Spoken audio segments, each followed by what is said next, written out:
Okay, hello, welcome everyone to our annual address on the state of resource management. My name is Thomas Meredith, Vice President of Marketing, and I'm going to help moderate today's webcast. Super excited about this year's address. It's our 9th annual State of Resource Management address, so excited to share this content with you today. So thank you all for joining us, and a big thanks to our webcast sponsors, Cantata and Dayshape. We really appreciate their support of today's webcast. Before we get started, I will cover just a few of our standard items, a few standard reminders. Yes, we are recording today's webcast, and we will send that link out later today. We will have a Q&A session as well at the end of the presentation. We'll try to answer as many questions as we can in the time remaining that we have after the presentation. So please enter those questions in your GoToWebinar window throughout the presentation. We'll get to those at the end. We have made a PDF copy of today's deck available as well for download. It's in the GoToWebinar handouts window. And last but certainly not least, for our RMCPs in attendance today, welcome. There is 1 PCU credit available for attending today's webcast. So be sure to claim that for your recertification.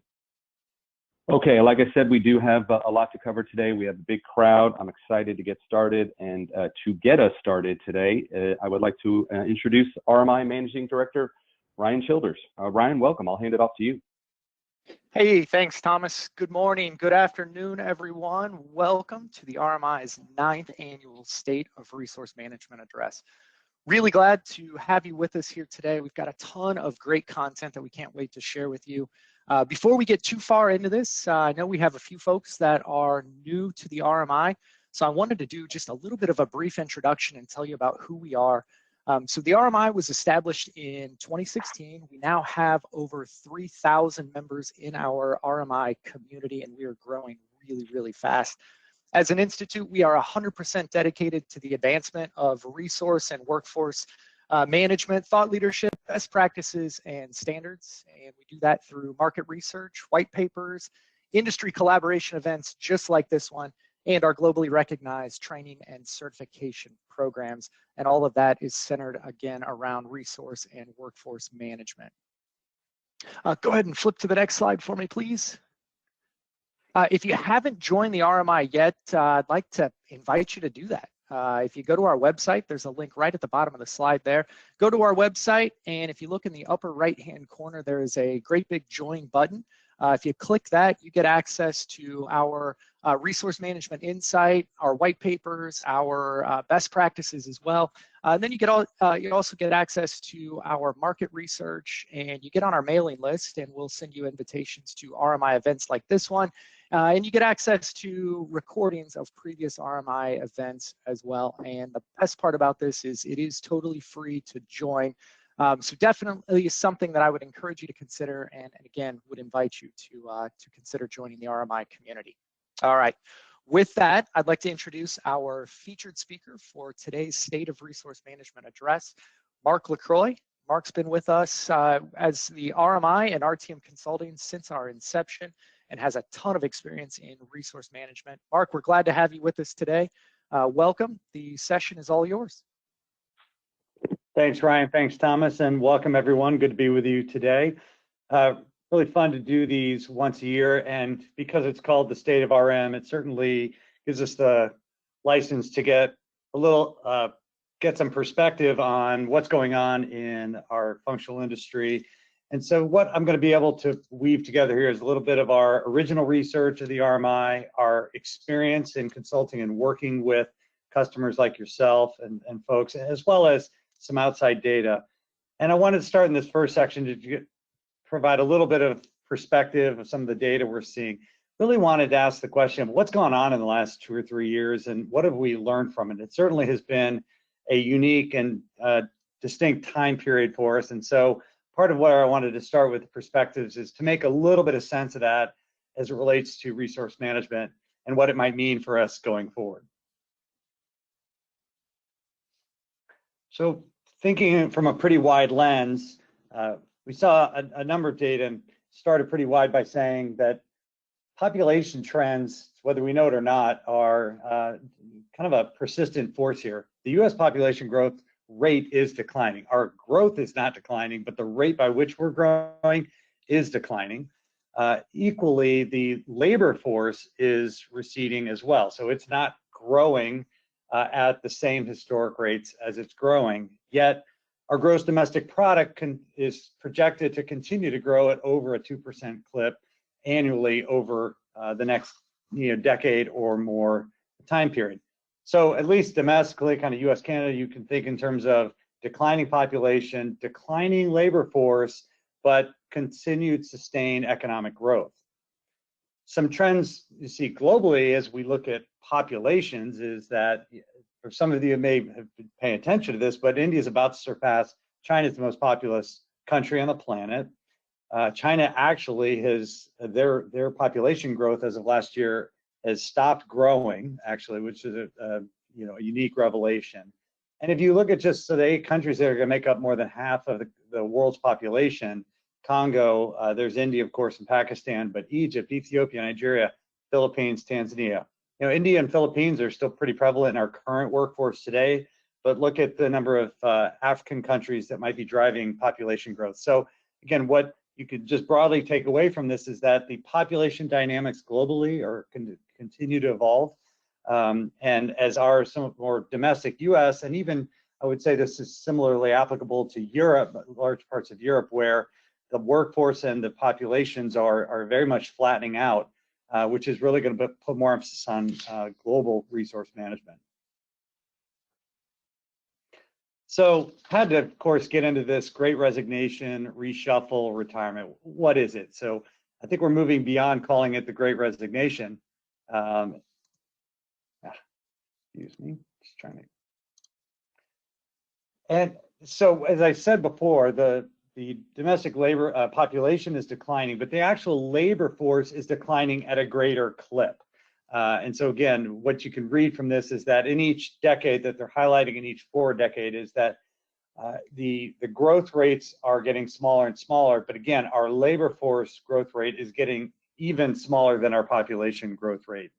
But what was interesting that we found as well is we looked and saw some data showing what's inside of that labor force a little. So what this does is just very roughly breaks it up into 3 distinct age groups. And if you read right to left, you'd say back in the 70s, 80s, the workforce was largely made up of people under 65. You don't see a whole lot of red in there. But in the last 2 decades and the decade projected, the amount of over 65 workers is quite substantial and becoming a bigger part of the workforce. Now that can mean any one of a number of things. Why that's happening, I think people are healthier longer. I think they have more to contribute. Maybe some of that is necessity, hard to know. But you can't avoid seeing that red and saying, wow, while the 25 to 64 involvement and entry into it is gotten proportionally smaller, the amount of 65 and older is larger.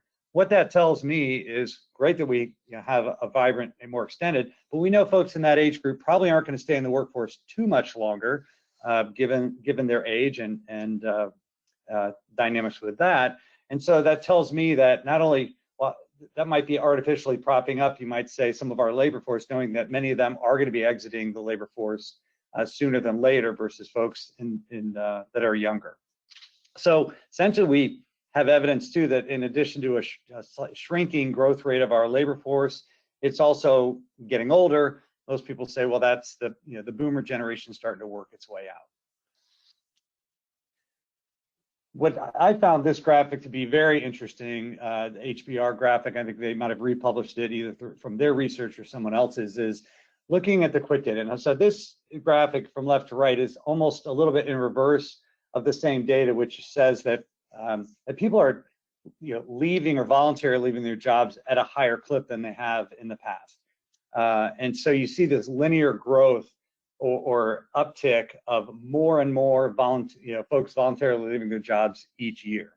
And so what that says is more attrition, in case we haven't noticed it or in case we haven't benchmarked in our own companies, but across the domestic labor market, at least here in the US, more and more higher rates of attrition are creeping in little by little. But what's interesting though is that we had COVID. And of course, I wanted to get to this and figure out, and that's why this data point is very interesting.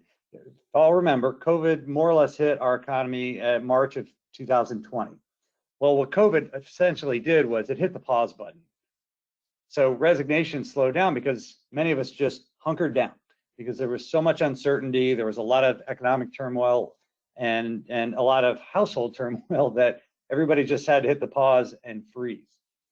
Well, as you can see, that pause changed the dynamics of this graph, but then it became, you might say, roaring back due to the opening of the economy and really what we would equate it to is pent up voluntary leaving of jobs. So people want to leave jobs for their reasons. They chose to forego those reasons.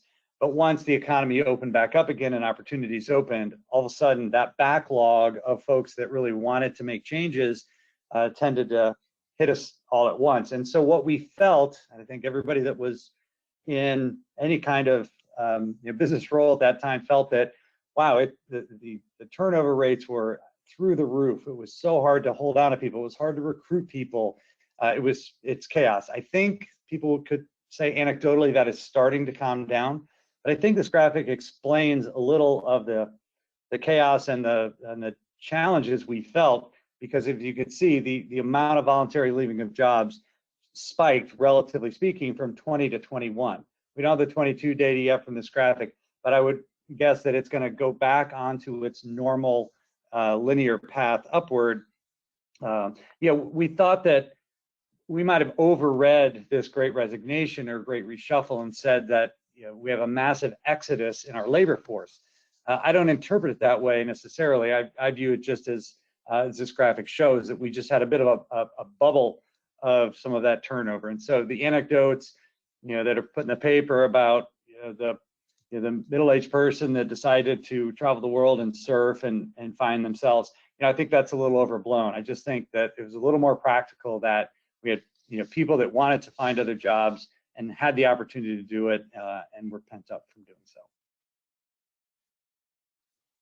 And so I wanted to also look at this question about remote working. It tends to still be in quite the top of mind and news of managers and organizations today. Recent metro area surveys, this would be some of the major metro areas, and if you live in a metro area, you probably can sense and feel this, but we're only at about 50, just past the 50% mark in returning to the office. And the survey was done by, I think, Castle, who tracks a lot of office space. And the other data suggests too that we're probably settling into a new normal of remote and hybrid working. And so most people would agree that we're likely not going to go back to the levels we were before. Right now, we're only just surpassing about 50%. Some of the data we see says that companies are still pushing to get more back in the office. Potentially, we can improve on that 15 to 20%. But there's a fairly adamant block in there of 20 to 25% that say we're never going to get that back. We're never going to get 20 or 25% back in the office. And in fact, there's other data that says that 50% of remote workers polled say, I'll quit before I go back into the office. So there's some pretty strong employee feelings about going back or not going back that are going to prevent us really from getting back to the days from before. So we're going to be settling into, again, this kind of stasis of remote, hybrid, and office work at a lower percentage. What's interesting is this productivity paranoia, though, that we're still dealing with, and as students of resource management, it's worth paying attention to. Employees believe they're more productive at work while we're working remote, 87%, whereas their managers or leaders of organizations feel that only 12% feel that their employees are more productive working remotely. So as employees, certainly factors like no commute time, potentially less distractions, and things like that, whereas leaders feel like a little bit out of sight, out of mind, may not feel like they are truly getting enough of the productivity because they're not getting to see and interact with these folks. And the way to deal with this, of course, you have to be better at work clarity, expectations about what those goals and objectives are, so folks, so we can more objectively measure the output and productivity. But this is, again, a pretty distinct and huge gulf between how managers and employees see the productivity effect of working remote. And this is going to persist for a while. I think that there's, managers are going to have to see more examples of that. And so again, it's something that as resource managers, we have to be mindful of. But what the data does say very clearly, though, is that people will come back. And the reason they like to be in an office is for engagement. It's for collaboration and involvement. It is not because they think they can be more productive. And so that's just some interesting data to take away and share with your teams, is that if you are trying to still get people to come back to the office, again, focus on highlighting or enabling more interaction, more collaboration, more, they come there to be among people and to be among people they want to be around. They don't come there to be more productive at their tasks at work. And so again, getting that understanding and having strategies that align to that better is something that we can take away from this data.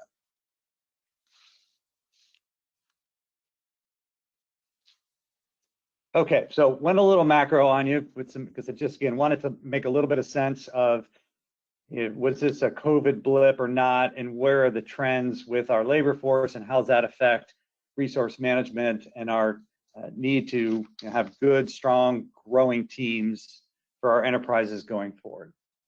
Now in this section, I want to tease out about 5 observations or points I want to make, and with that, talk a little bit about the data that we've seen at the RMI, as well as talk about some leading practices that that we've observed or worked with customers or rallied around to address some of these observations. The first one, and you might call this the rah-rah one, but resource management continues to grow. And this is not saying this to be self-serving or to flatter what I know is a resource management heavy audience here, but the fact is our data shows that it does keep growing and continues to become more and more relevant. And I like to think that you guys are feeling that either anecdotally or substantially by getting more investment in your RMOs, more recognition, more part of the strategic fabric of your organizations. Our data shows, of course, that the presence, almost 70%, of having an RMO. This has come, I've been doing this quite a while. I've been part of the RMI since its inception, been part of our team consulting for even longer. These numbers were not this high even 5 and 6, 7 years ago. But we have, you might say, hit about this 70% rate. We've kind of hovered in that range now for 2, 3 years.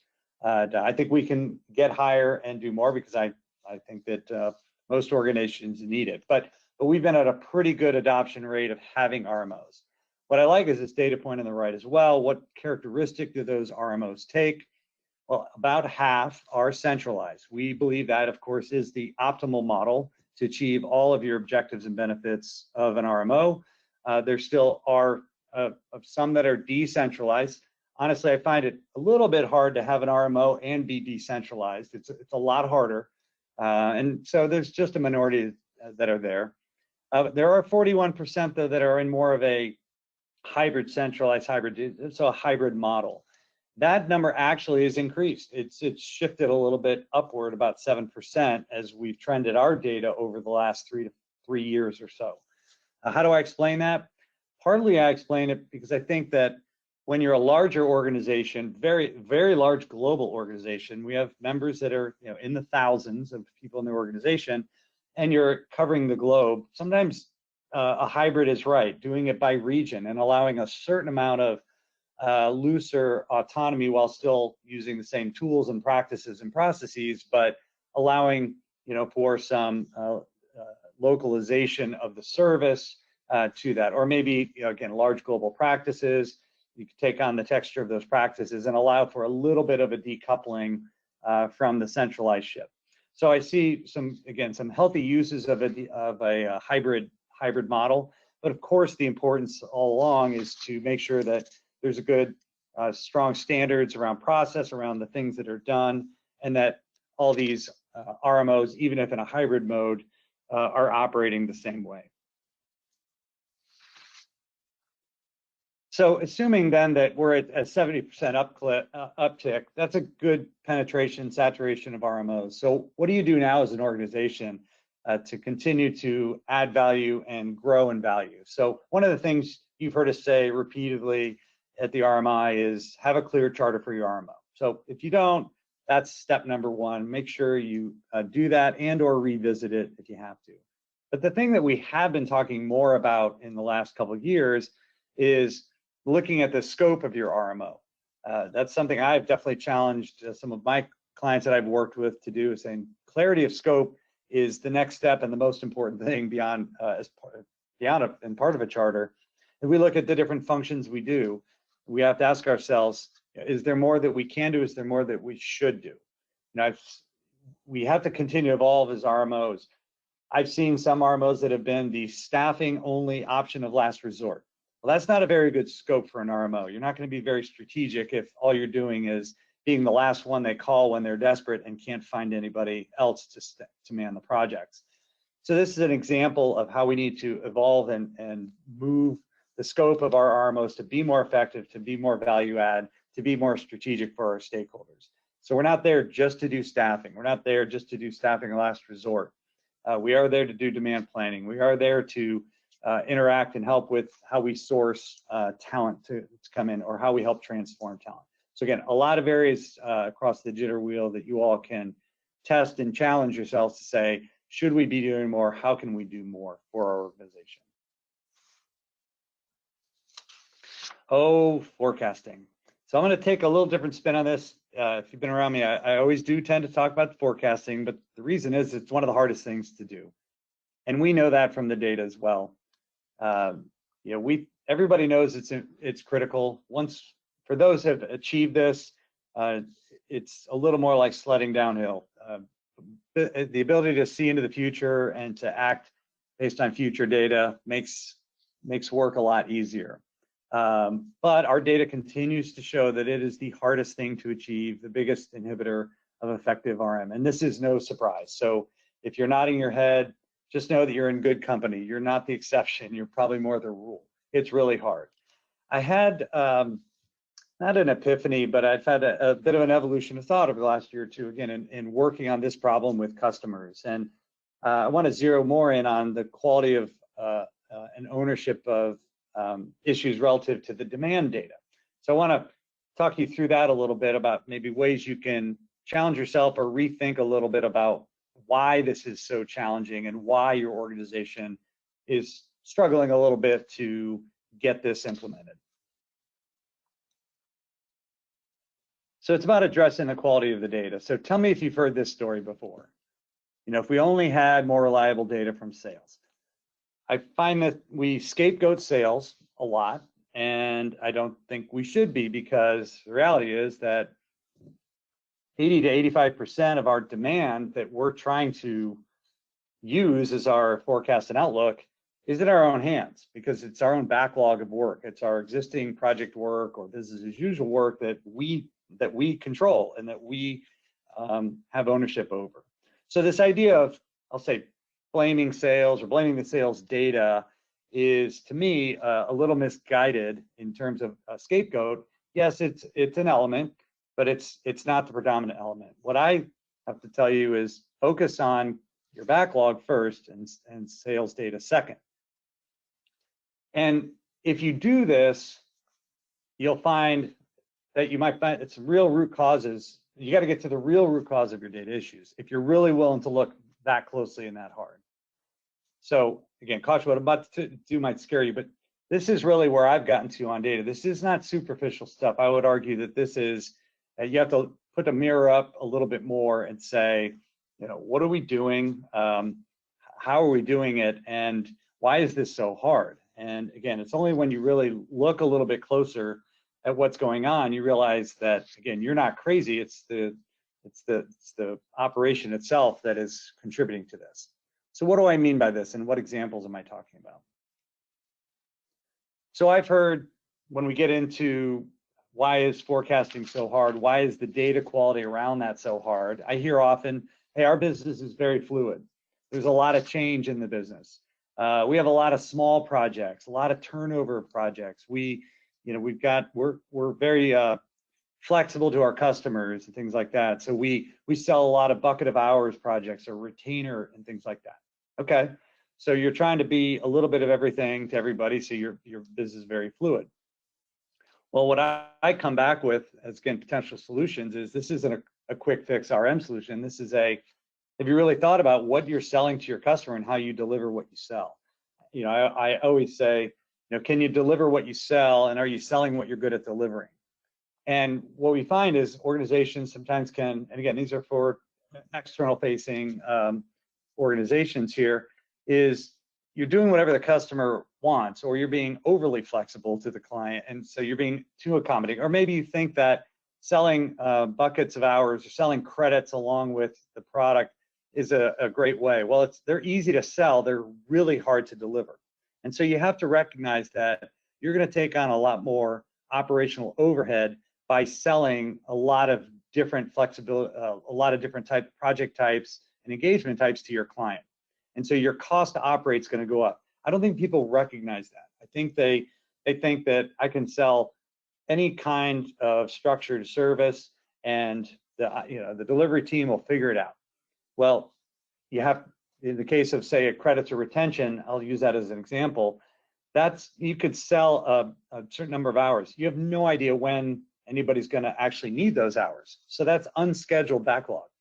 You can't do anything with unscheduled backlog. And if you've got a lot of that, then your backlog quality is going to be very gray and vague, because you have to apply a lot of overhead to work with the client to get it scheduled.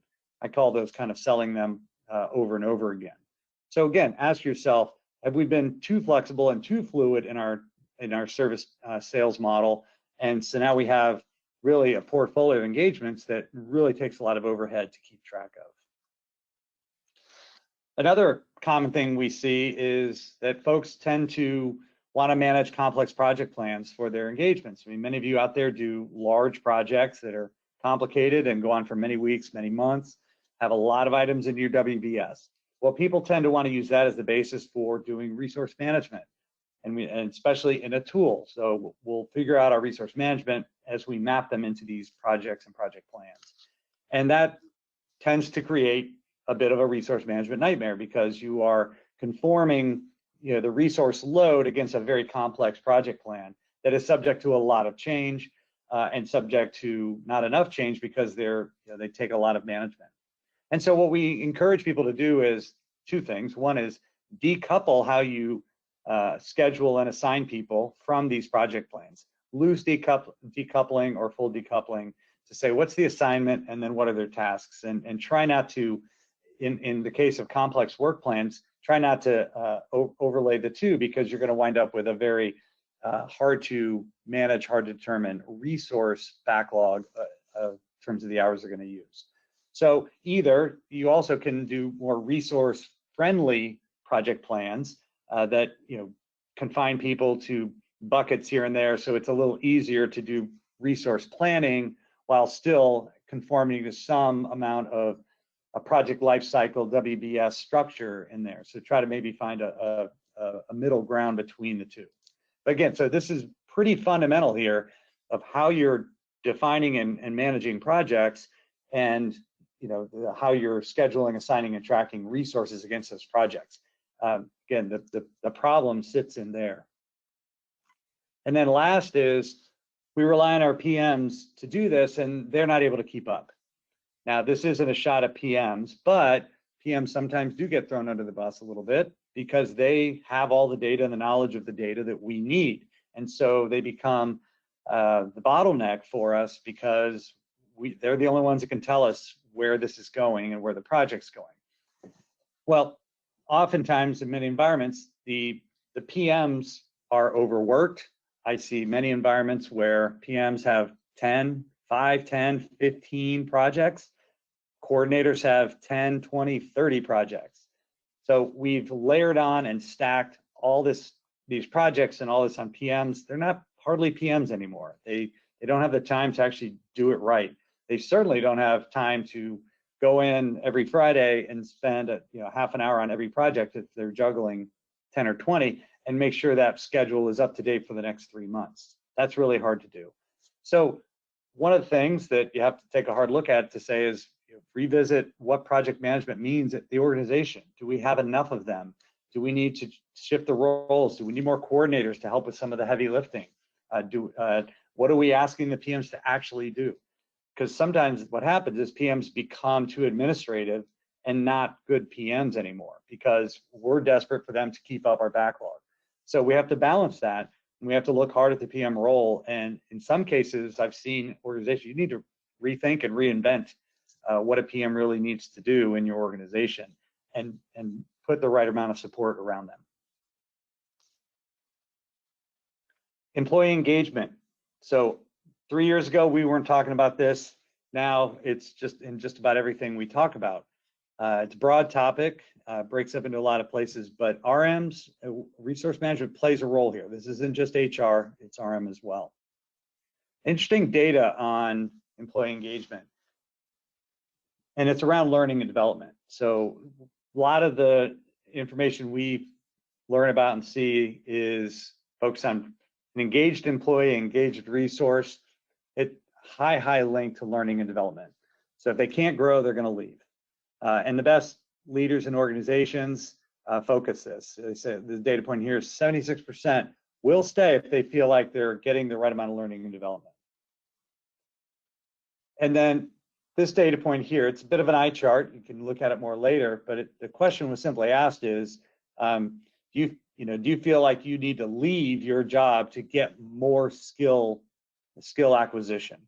And so a couple different cuts here. One is generationally, the younger generation absolutely says, yes, I think about 65%, 2/3 say, I think I'm gonna have to leave my job in order to further my skills. Where it only dips is as we get later in our career, like say boomers, and then entry level as well, because they're just starting, right? So they're still drinking by the fire hose. But even as we get up to upper middle level, there's a high propensity to turn over if people feel like they're not continuing to develop. And so we have to focus on that. The other data point I really liked, and again, I thank my team and Greg for helping find some of this really relevant data, is that the skill sets for jobs have changed by 25% in only a few short years. What that means is that the skills that are relevant to doing your job have changed. 25% of them have changed. So that's a pretty big turnover of skills. The third data bullet says that for 3 key roles, project managers, engineers, and IT professionals, that in the next, say, dozen years or so, 70% of the skill set will change. So if I'm coding, if I know one development language, or if I know a technology, what this is saying is that that's going to be less relevant. It's going to be a new set of technologies or a new set of skills that I'm going to have to learn and acquire to continue to do the job that I need to do. And so that, to me, these are striking in terms of the data that says skill turnover. And I've never really thought of that concept before, but skill turnover is real. Our technology is evolving very rapidly, and we need to be bringing our employees along with that. And so we have to ask the question: Are we investing enough? Are we skating by? Are we avoiding this this thing that's staring us in the face? It says this is what our folks want. This is what's going to keep them there. But I would argue from this LinkedIn data, this is also what's essential to have a relevant workforce as we continue to go forward. Now, how can RMOs help with employee engagement? I highlighted learning and development pretty strongly. From an RMO standpoint, again, this is why you might be asking, where do we start, in terms of, or what do we have versus, say, other organizations? But we know and gain knowledge from employees' aspirations and development areas. So in our interaction with, or potentially you've got these in a skills database, we know what folks are good at. We know what they want to be good at, and potentially where they have opportunities to develop. We also should be in the position of maintaining those skills databases and capabilities and experience data that we have. So we act as a good arbiter of the information that the organization needs to then come up with programs and plans to evolve people's skills as a collective and as individuals. Advocacy, right? Everybody likes advocates. They don't just want their manager to be an advocate. They would like a lot of advocates. And so I feel like this is an area where RMs used to be even more strong. And going back to my days, even at Ernst & Young Consulting, I always felt like the staffing and resource group had my back and were looking out for me, an extra set of eyes. And I think that always thing about balancing individual and organizational objectives is still relevant, but we walk that thin line as resource management. We have to advocate for the individual while also balancing the needs of the organization and try to create those opportunities for employees. DEI is kind of growing in relevance in our workplace, diversity, equity, and inclusion. You know, effective RM is really about objectivity and transparency. I mean, that's something we preach all the time, and we think that plays well into DEI. And if I can make a shameless plug for our Resource Management Global Symposium, which I'll talk about afterward, we're going to actually have a panel discussion on this topic specifically and really explore where this goes and what play this has in resource management. I don't have all the answers, but I'm hoping that we're going to have a good panel and a good audience that's going to help us better define how RM can contribute to DEI. And last, retention. I haven't seen retention as a KPI or measurement against RMOs. Now, not saying you have to own that because everybody has to live with retention, but can RMOs affect retention? Heck yeah. More monitoring and visibility, bench management, assignment aging. These are things that we have direct visibility into. There was one client I worked with, this was their idea, not mine, assignment aging. They had a lot of long-standing engagements and people were working on one customer for months at a time.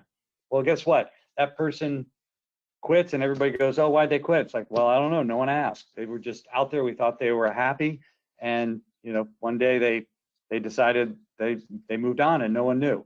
It's because no one was necessarily checking in with them and saying, you ready for a fresh start? Are you good? Those kinds of things. And so just some of these tactics can go a long way.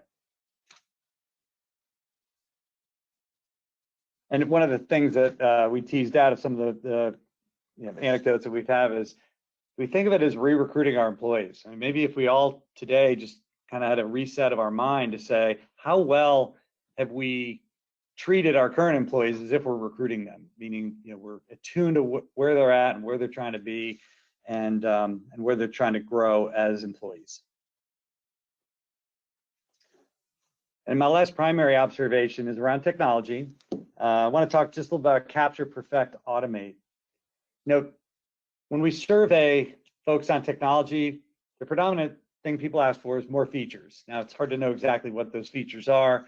In our opinion, that the technology is coming along at a really good pace. A lot of good vendors out there, continue to have some good established vendors investing heavily in products, while some of the new players are coming in and hot on their heels and trying to keep them sharp. So we feel like the health of the technology market is good, but there's still this kind of feel like there's a little bit falling short. I guess I want to pivot it to say that features is not the whole problem. I don't want to say everybody's out there is wrong. It's just that what we see in the work we do, and we have a technology practice in our consulting unit, we see this every day, is that technology goes well with good process and really getting to ironing out some of the basic business model, basic business decisions, basic processes, make sure that the organization is on the same page. I'll call it process mature. The degree of successful automation and successful product enablement is a lot higher once you're in that stage. So here's an example of what I mean of capture, perfect, and automate. So the first thing you kind of ask yourself is, again, this question of ownership. This came up, I brought it up again with forecasting. But again, you can't hit the magic forecasting button on technology. We have to deal with some of these underlying issues, like who owns the information, and we clearly identified that, and who's responsible for either maintaining it, entering it, or keeping it accurate, and is it realistic? Again, oftentimes we deploy technology to end users and say, this is what you're supposed to do, but we haven't really mapped out or thought through, is this new and different, and is this realistic? The other thing, of course, is thinking about access and quality. Garbage in, garbage out. So we got to know where this data is coming from, who's responsible, and how well can we make sure that it's good data coming in, and do we have the right governance in place to make sure that the data is right and data has good quality. The next is transparency. Have you as an organization reckoned with data transparency? Many have not. I'll give you an example. We've seen this happen more than once, is that we're trying to understand how much a resource costs, and that cost is a driver, of course, into whether we should assign them to work or not, because we need to be within the right budget. We also will dictate whether we can make our budget or not that on the project that we are supposed to work. Well, no one wants to reveal the actual cost of resources, so that wouldn't be good. So common practice, of course, is to create average cost bands so that you still can use cost, but you mask it by putting a range in there so that no one can really map back to what somebody actually makes. Well, some organizations choose not to do this. They'd rather just hide the actual cost. Well, if you start hiding stuff, then now project managers can't make good decisions, and resource managers can't always make good decisions because they're being prevented from seeing all the data needed and making good, transparent decisions based on that. So it's just kind of an example of a decision you'll make that has huge effects in terms of how you're able to deploy technology and really enable your ecosystem. And last is decision making. So once we get all this information and technology, are we using it to make decisions? And I know there's been a lot of emphasis on the technology providers to get to this point of let's get the key KPIs, the key metrics, and get it to use AI and use business intelligence to help us make better decisions. Well, I'm here to tell you, first you have to decide what decisions you want to make and with what data, and then what is the criteria for that? Common one to me is always, when are we going to hire? When are we going to need to expand our workforce? That shouldn't be an ad hoc decision. That should be a framed decision based on the data that's coming in and tripping certain thresholds and wires. And with that, we will have immediate consensus that it's time to expand our team. Okay, for my last point, I want to just go back wide a little bit. And I want to challenge us all to think a little bit bigger. So I started pretty wide with population data and perspectives. I got pretty tactical. Now I want to end just with a little broader thought to get you thinking about where this all can go, this resource management story. So about 6 months ago, I was doing an RMI Connect presentation, and it was more about technology at the time, but I'd kind of thought about it after a while. And what I presented was, we have these mega processes in our business. Quote to cash has been around for a while, but really in the last few years, hearing this talked about a lot more, about companies that are really focusing on this, as much from a technology enablement, but really I look at it as just a major process that cuts through the core of our business, from selling all the way to earning money. And look at resource management, right? It's right in the middle. Now, if you're internally facing, there's a similar process. I call it more plan to outcome. So we have business initiatives, business plans, business strategies that we have to prioritize. Ultimately, we have to resource the work, we have to manage the work, and then we complete it and get it done. So whether this is new product development, product releases, things like that, getting to the outcome. So again, this is kind of a core process that drives the growth of our companies. Similarly, there is another major process going through our businesses, which we call hire to retire. And this again is one of these getting a little more airplay these days around what that is. And so if we take this mega process and combine it together, what's in the middle? Resource management. So that was a bit of my epiphany, you might say, from a technological standpoint. But again, as I stepped back from it, I said, wait, this is, to me, got me thinking even a little bit bigger. So some of you that are listening in might be coming from a very specific part of your company or organization, and that might be, hey, I'm a resource manager or leader in my professional service organization. Pretty common place to be to do that, and that's part of a bigger service organization. Or if you're internal facing, you might be joining us from a product development organization or engineering organization where you're driving new product introduction, new product releases, and things like that for your enterprise, and thinking that I'm helping manage the workforce to enable that to happen. Well, in a service organization, we know we've got a lot of other services silos as well. We've got support, field, managed, we have customer success, and others. I just listed a few, but services with a capital S is much bigger than just one service silo. And so why aren't we thinking more about resource management, workforce management at a capital S services layer. And similarly, for internal facing, why aren't we thinking more about enterprise resource management, enterprise workforce management? And some of you actually probably have all of these in one. And so why aren't we thinking of resource management at a more strategic level in our companies? And so that's kind of my broader challenge that I want to start mapping out. And this isn't going to happen overnight, but I am, through conversations, and even now that I'm starting to pay attention to it, seeing more evidence that this is starting to happen. I'm seeing some RM leaders that have more scope than just PS. They have field and support. I'm seeing folks actually at this top level that are trying to map, what's the plan for our workforce in the future, and what do we need to do around that. I have folks over here as well. So there's some going on there, but I haven't seen an earth shift yet. And so I just wanted to put it out there. And why do I feel that way? Well, if we look at just-in-time resourcing, skills, experience, profile data, it's somewhat universal. Now it will vary, but there's a lot of overlap and a lot of skill requirements that are evolving quickly, and we have to be nimble across our silos. Sourcing and development strategies can be standardized so that we get good people from the same places and not try to invent it in each silo.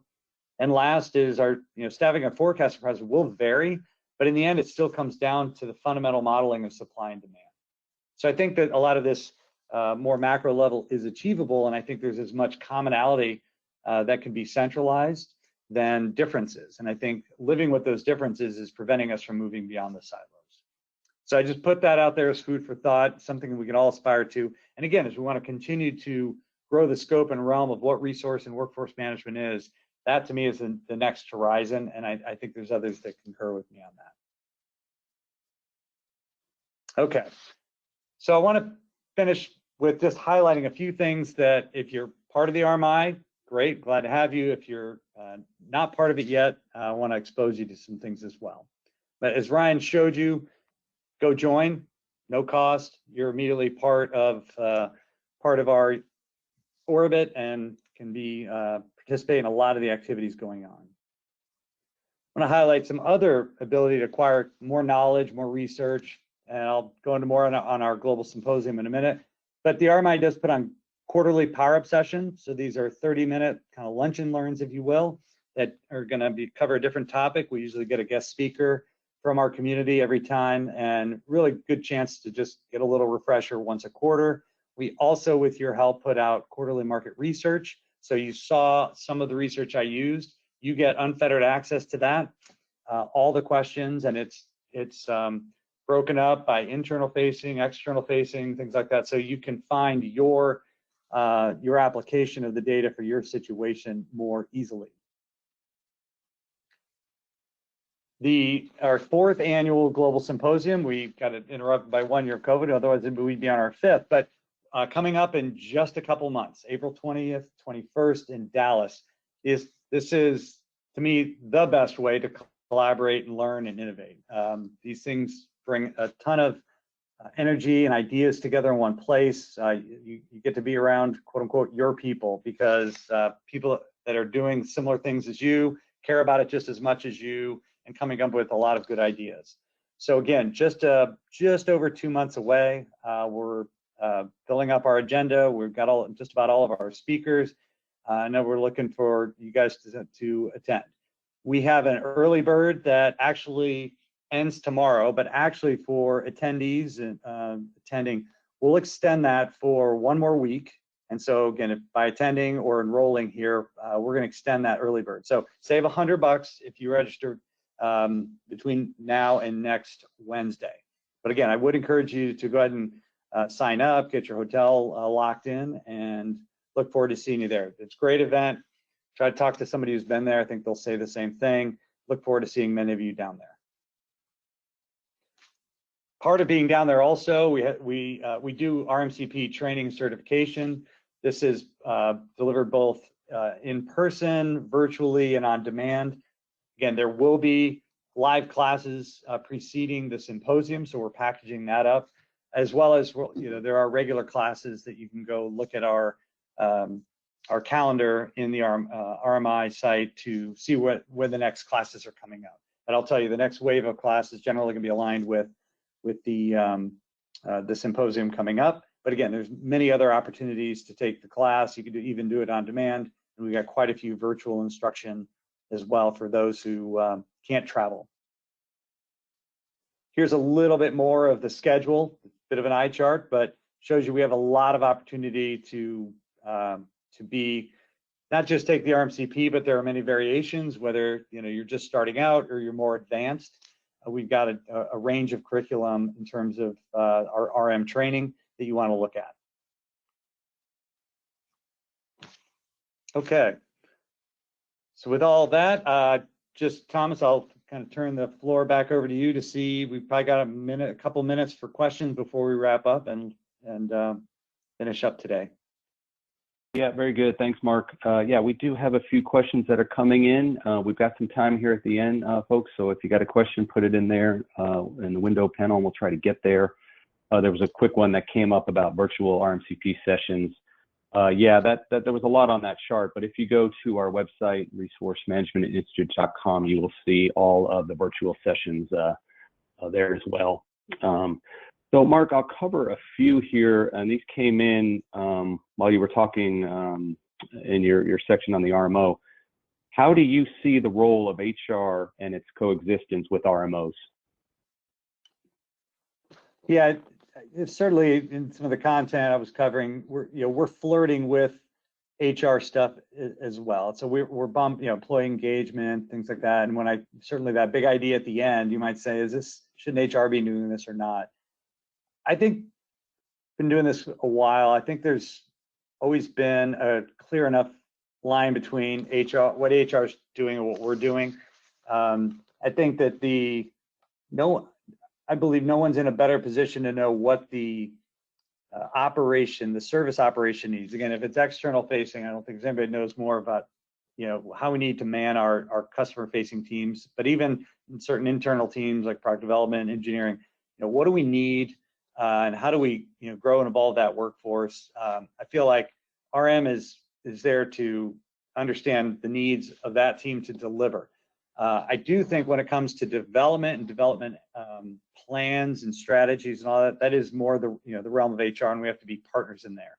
So I think that a lot of employee engagement is more of a partnership with HR to know that we can bring them data and information that they otherwise might not be able to get insights to. They can then move them more into the strategic realm of how to do things to help retain customers. So if you feel like there's resistance or not, I've found that largely good coexistence, and I think that the activities that we're proposing are not a threat or an overlap to HR. They're just things that aren't being done at all by anyone, and so that's why we propose stepping up to them.